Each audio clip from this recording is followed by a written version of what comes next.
أعوذ بالله من الشيطان الرجيم. بسم الله الرحمن الرحيم.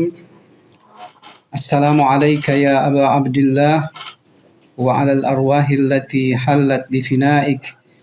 عليك مني سلام الله أبدا ما بقيت وبقي الليل والنهار، ولا جعله الله آخر العهد مني لزيارتكم.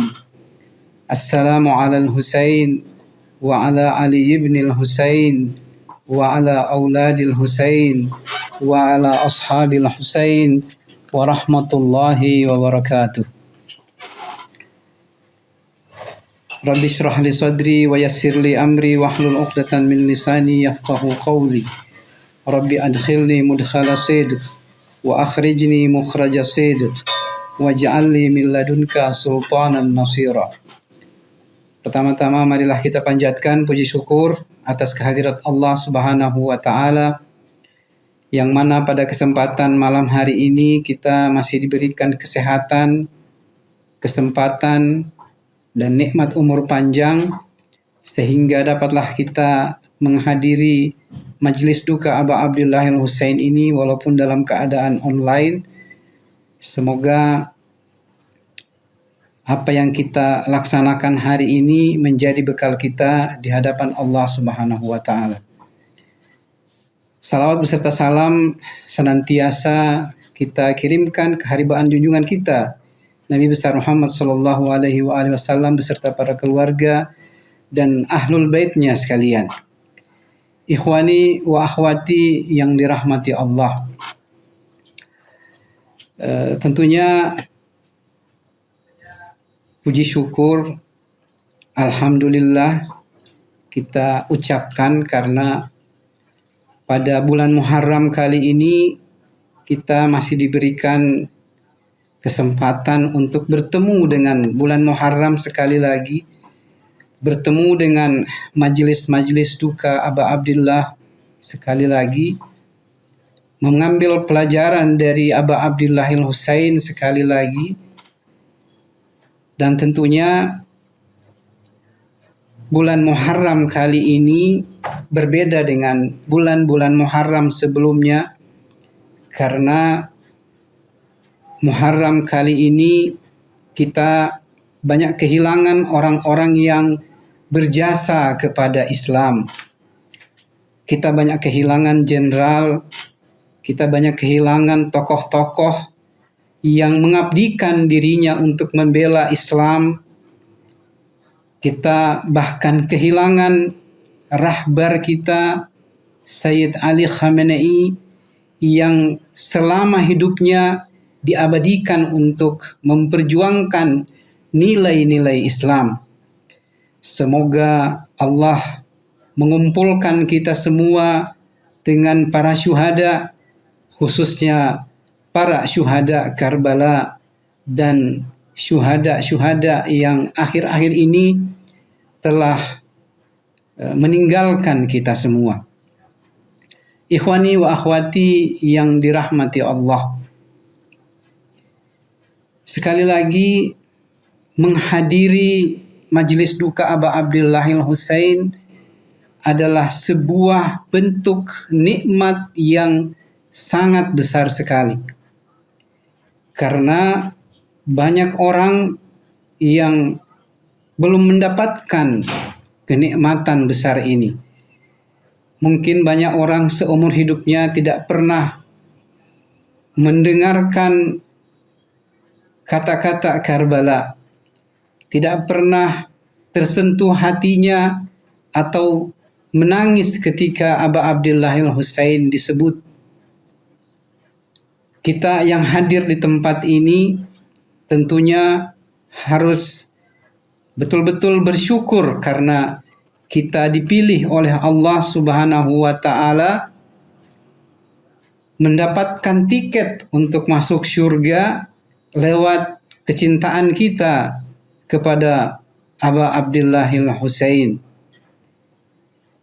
Kita ini hidup di zaman modern yang mana musuh-musuh Islam telah menghabiskan miliaran dolar untuk merusak generasi kita, untuk merusak umat Islam ini. Adanya media sosial, adanya TV, adanya musik, adanya film-film yang tidak senonoh, adanya game, semua itu dirancang untuk merusak generasi Islam kita. Dirancang khusus untuk merusak generasi muda kita agar umat Islam ini jauh dari nilai-nilai agama Islam, agar umat Islam ini melupakan Aba Abdullah al-Husain, agar umat Islam ini jauh dari pengorbanan semangat untuk membela ajaran agama Islam. Bisa dibayangkan kalau semua umat manusia ini terlena di media sosial yang menyesatkan itu, terlena main game, maka apa yang dilakukan oleh Amerika saat ini, apa yang dilakukan oleh kebiadaban Israel saat ini tidak akan ada yang peduli dengan semua itu. Akan tetapi dengan tibanya bulan Muharram ini, dengan tibanya bulan duka ini, badai-badai yang menyesatkan itu bisa terbentengi. Jadi kita bisa melawan badai-badai itu. Kita bisa aman dari badai-badai yang menyesatkan itu. Ketika Aba Abdullah al-Husain disebut, ketika kisah-kisah Karbala kembali disebutkan, maka hati-hati kita yang mati hidup kembali. Oleh karena itu, patutlah kita bersyukur atas nikmat yang agung ini. Oleh karena itu, sebagai rasa syukur kita atas nikmat besar ini, marilah kita saya mengajak kita untuk mengambil pelajaran besar dari peristiwa Karbala.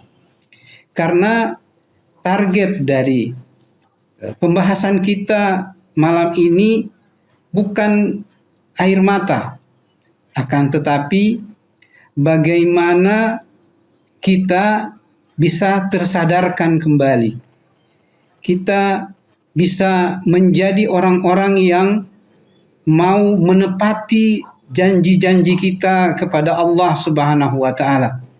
Sebagaimana disebutkan dalam Al-Qur'an, Allah Subhanahu wa taala berfirman, "Minal mu'minina rijalun shadaqu ma ahadullah alaih, faminhum man qada nahbah, wa minhum man yantazir, wa ma baddalu tabdila." Di antara orang-orang mukmin ada rijal, laki-laki, shadaqu ma ahadullah alaih, yang telah menepati janjinya kepada Allah Subhanahu wa taala. Faminhum man qada nahbah, maka dari mereka itu ada yang telah menepati janjinya, telah gugur sebagai syahid di medan pertempuran.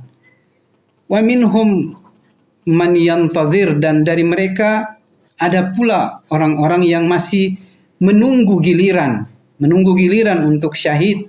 Wa ma baddalu tabdila, dan orang-orang yang menanti giliran ini sama sekali tidak pernah mengganti janji mereka itu. Mereka tetap setia kepada janji mereka itu.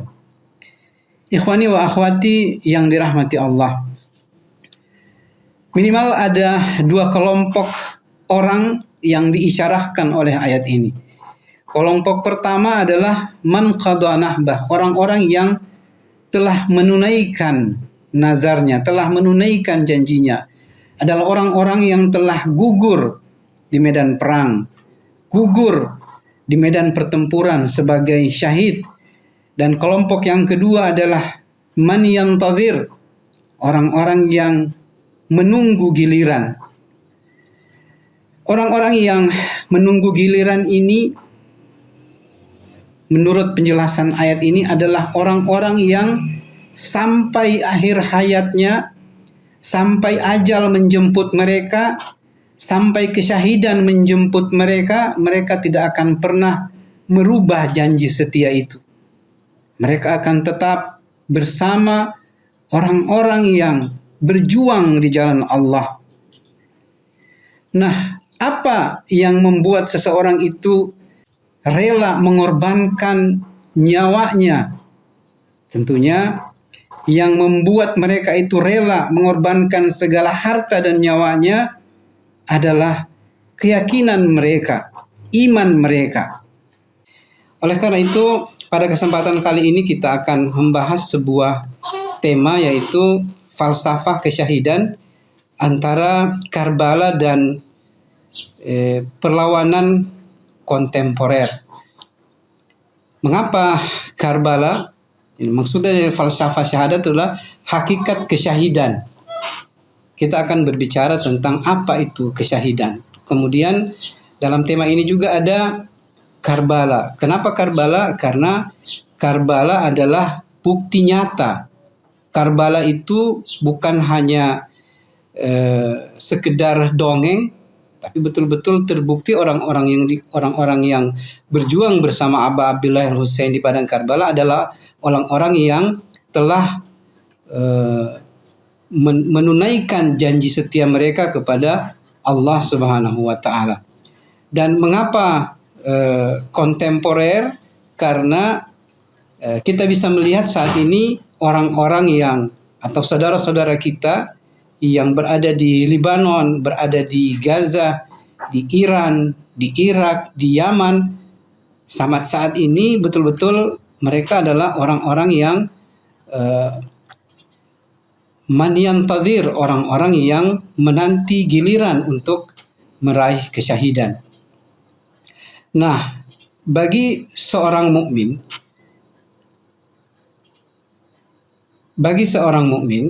kematian itu bukanlah akhir dari segalanya. Jadi, melainkan awal dari kehidupan abadi di akhirat. Kesyahidan itu bagi seorang mukmin bukan sebuah kehancuran, akan tetapi kemuliaan, akan tetapi bertemu dengan rahmat Allah Subhanahu wa taala. Oleh karena itu, kita akan mencoba mendefinisikan apa itu kesyahidan. Rasulullah Shallallahu Alaihi Wasallam mendefinisikan kesyahidan itu melalui sabdanya, "Man qutila fi sabilillah fahuwa syahid." Barang siapa yang terbunuh di jalan Allah, maka ia tergolong orang-orang yang syahid. Dalam definisi ini tidak ada orang yang meragukan atau memperdebatkan tentang definisi kesyahidan itu. Jadi orang-orang yang terbunuh di jalan Allah, orang-orang yang berperang di jalan Allah adalah orang-orang yang syahid. Akan tetapi tidak terbatas pada ini saja.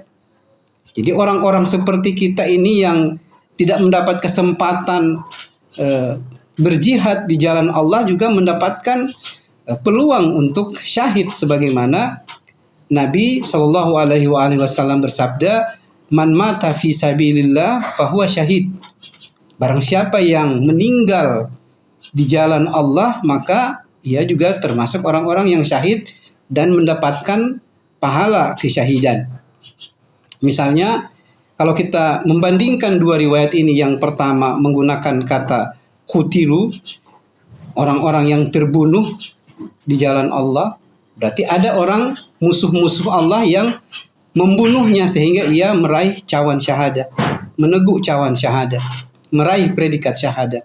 Sementara riwayat yang kedua menjelaskan mata atau mati fi sabilillah, mati di jalan Allah, maka ia juga mendapat predikat syahadah, predikat kesyahidan. Mati di sini memiliki banyak sebab. Bisa karena sakit, bisa karena kecelakaan, bisa karena faktor tua. Akan tetapi orang-orang yang mati dengan sebab-sebab tadi, apabila ia mati di jalan Allah fisabilillah, maka ia mendapatkan predikat syahadah. predikat kesyahidan. Apa maksudnya fisabilillah? Yang dimaksud dengan fisabilillah di sini adalah orang-orang yang semua hidupnya digunakan untuk memikirkan bagaimana berjuang untuk memperjuangkan agama Allah ini. Bagaimana menghidupkan ajaran agama ini. Kalau hidup kita ini semuanya diwakafkan untuk ajaran agama Allah, maka walaupun kita mati di atas ranjang, kita juga termasuk orang-orang yang syahid. Misalnya, ketika seorang dokter menghidmatkan, mempersembahkan ilmunya di jalan Allah, maka ia ketika mati juga termasuk mati syahid.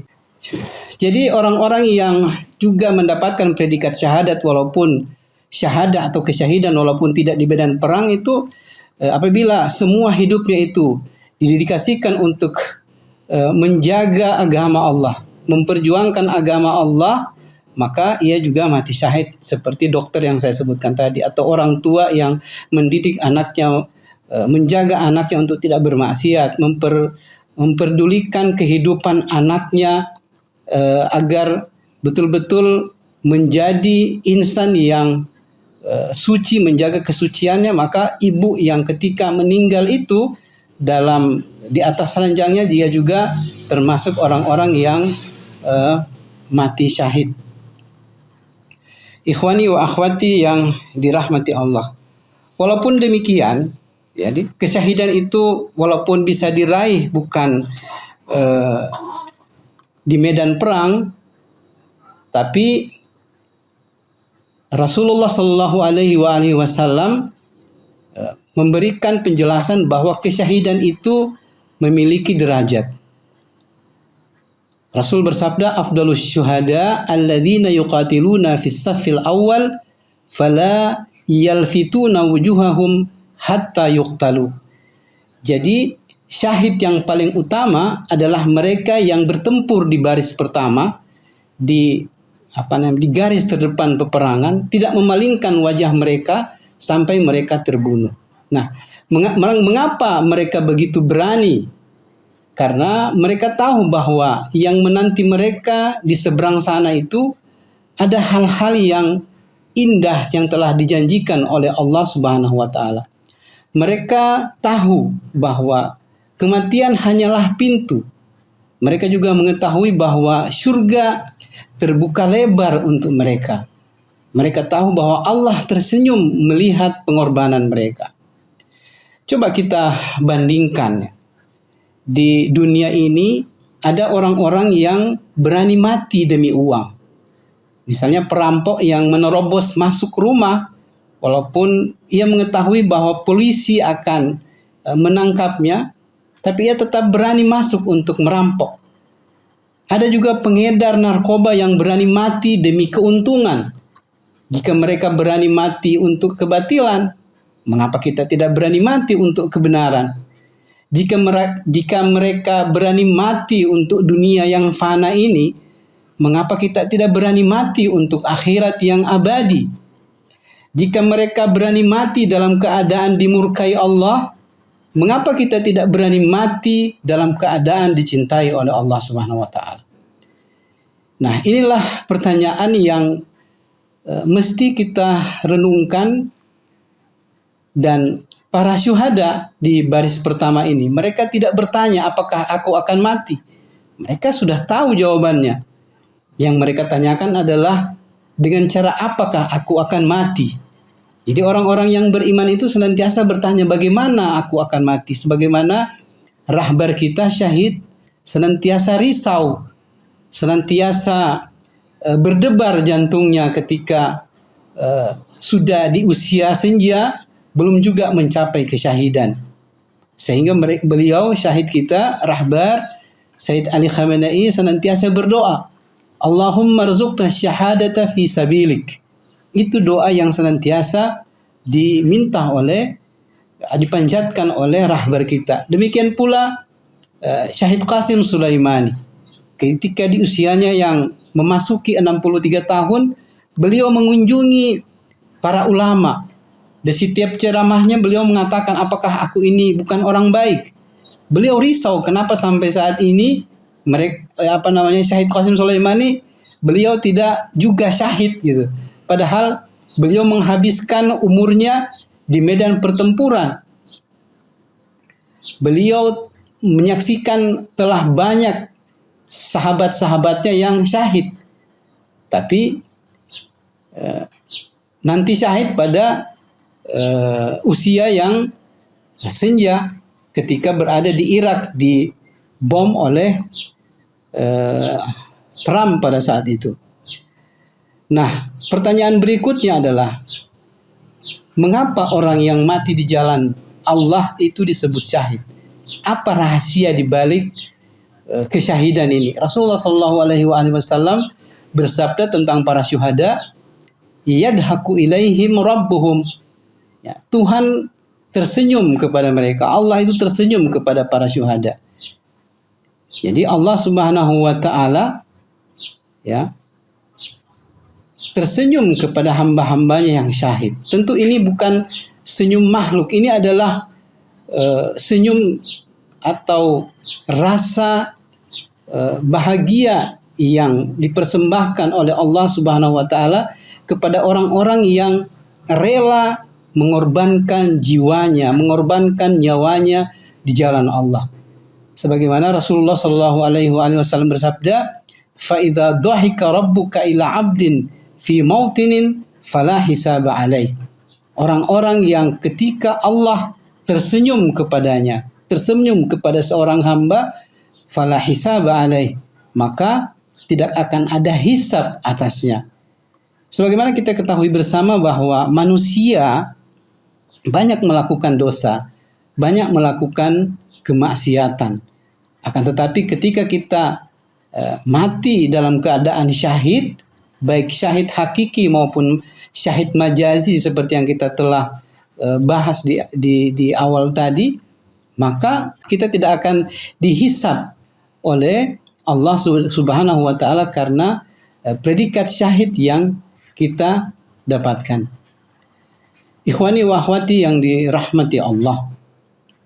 Allah Subhanahu wa taala berfirman dalam Al-Qur'an, "Wala tahsabanna alladziina qutilu fi sabilillahi amwatan bal ahya'un 'inda rabbihim yurzaqun." Janganlah engkau mengira bahwa orang-orang yang terbunuh di jalan Allah itu mati, bahkan mereka itu hidup di sisi Tuhan mereka dan diberi rezeki. Mengapa Allah menyebut orang-orang ini sebagai syahid? Karena para syuhada adalah saksi atas kebenaran tertinggi. Seorang syahid melihat langsung realitas tertinggi. Para syuhada melihat rahmat Allah, melihat rezeki-rezeki yang Allah berikan kepada mereka. Itulah mengapa mereka disebut syuhada, karena mereka telah menyaksikan apa yang Allah anugerahkan kepada mereka.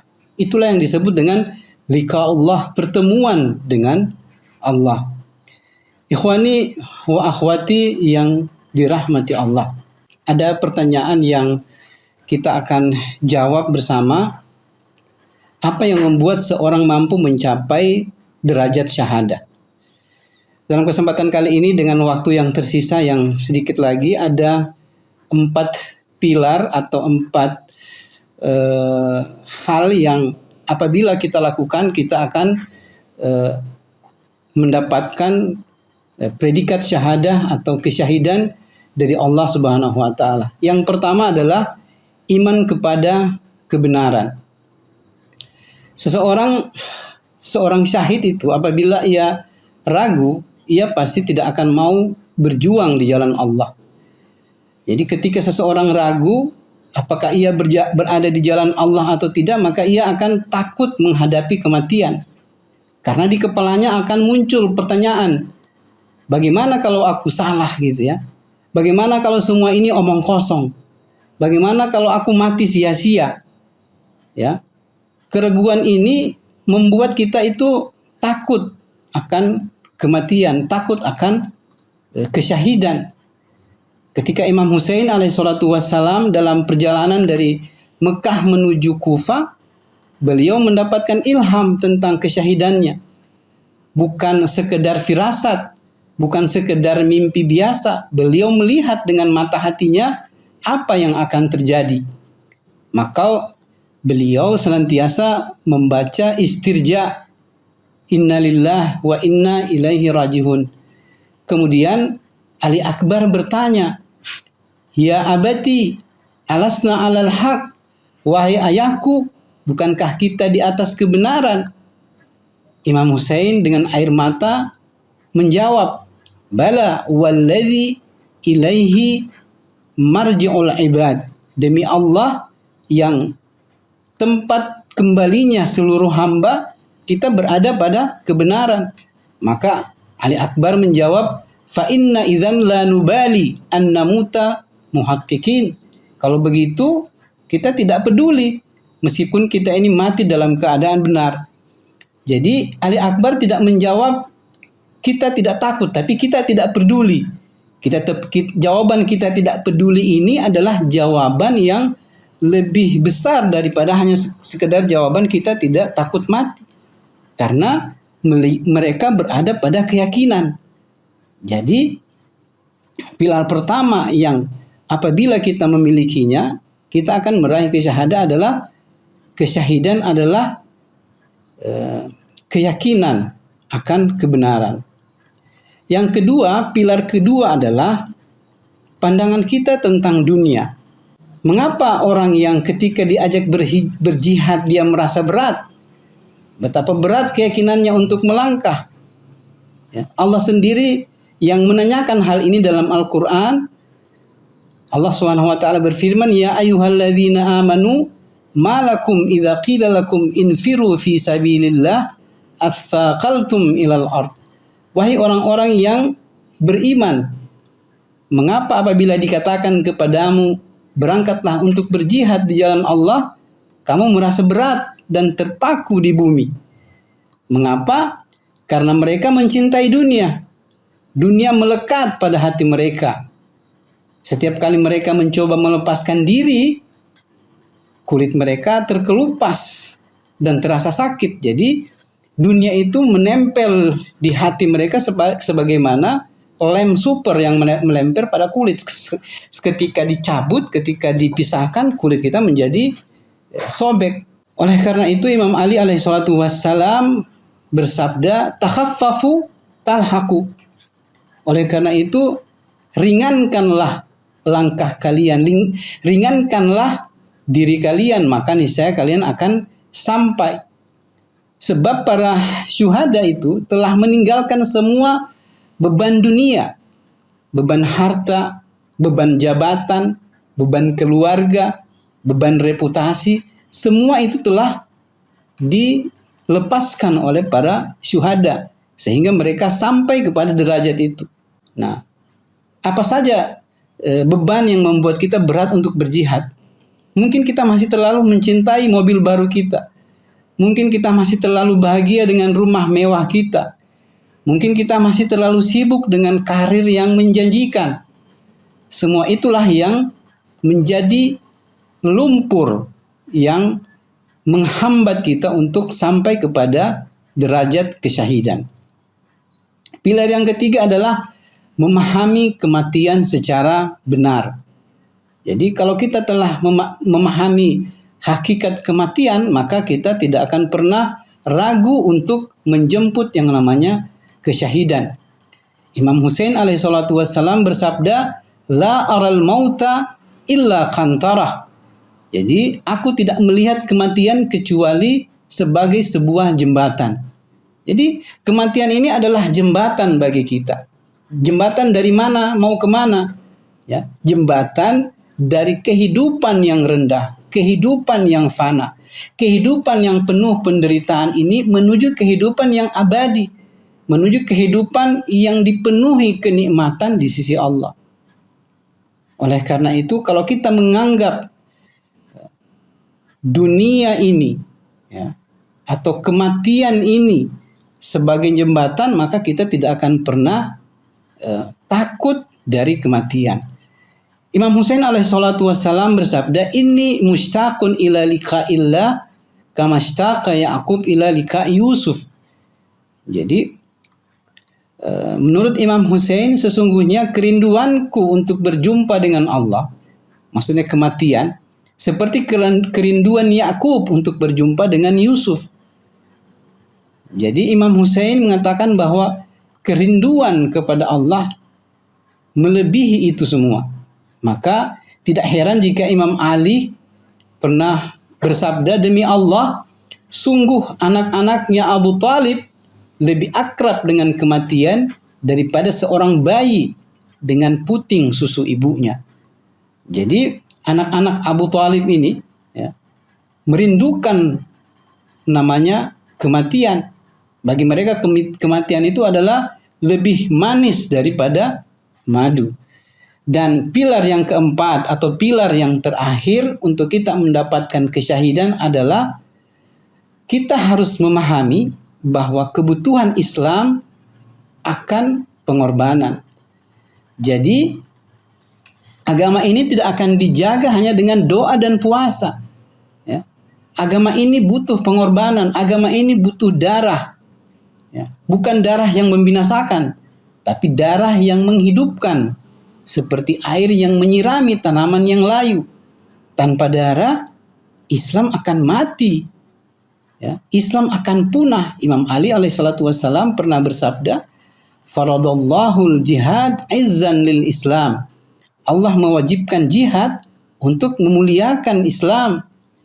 Jika di zaman perang Uhud tidak ada Hamzah, jika di Karbala tidak ada Abul Fadl Abbas, jika tidak ada para syuhada atau para sahabat yang berjuang di perang Badar, jika tidak ada para ulama yang dibakar hidup-hidup karena tidak mengakui karena tidak mau mengakui penguasa pada saat itu, jika tidak ada mereka semua, maka Islam akan tinggal nama hari ini. Islam, kita tidak akan pernah melihat Islam atau merasakan Islam yang sejati. Karena tidak ada orang-orang yang berkorban di zaman itu. Jadi Islam yang kita rasakan saat ini berkat perjuangan para syuhada di masa-masa yang lalu. Kita banyak berhutang kepada para syuhada. Imam Ali pernah bersabda, innal jihada babun min abwabil jannah. Fatahahullah li khassati awliyai. Sesungguhnya jihad adalah pintu di antara pintu-pintu surga, yang mana Allah membukakan pintu-pintu itu khusus untuk kekasih-kekasihnya. Ikhwani wa akhwati yang dirahmati Allah. Imam Ali pernah mengatakan bahwa jihad adalah pakaian takwa. Jadi ketakwaan, kalau kita mengaku bertakwa hari ini, maka perisainya itu adalah al-jihad. Kalau tidak ada orang-orang yang berjihad di masa yang lalu, maka saat ini kita tidak bisa mengaku diri kita orang-orang yang bertakwa. Oleh karena itu 4 pilar ini, yaitu pilar yang pertama, yakin kepada kebenaran. Yang kedua, jangan mencintai dunia. Pilar yang ketiga, memahami bahwa kematian adalah jembatan, bukan jurang. Dan yang keempat, sadar bahwa Islam butuh pengorbanan. Apabila keempat pilar ini ada pada diri manusia, maka insya Allah kita akan meraih namanya kesyahidan. Dan kita akan mendapatkan rezeki di sisi Allah. Sebagaimana firman-Nya, inda rabbihim yurzaqun. Orang-orang yang syahid itu adalah orang-orang yang mendapatkan rezeki di sisi Allah. Farihina bima atahumullahu min fadlih. Mereka juga merasakan kegembiraan, kesenangan dengan apa-apa yang Allah berikan kepada mereka dari keutamaan-keutamaan Allah. Oleh karena itu, ikhwani wa akhwati sekalian, mari kita sama-sama menginternalisasi keempat pilar ini tadi ke dalam jiwa kita, agar kita mendapatkan anugerah kesyahidan di sisi Allah. Inilah yang dapat saya sampaikan. Semoga falsafah kesyahidan ini kisah atau hakikat kesyahidan yang kita bahas hari ini bisa kita internalisasikan dalam jiwa kita sehingga kita dapat meraih syahadah. Billahi taufiq wal hidayah. Wassalamualaikum warahmatullahi wabarakatuh.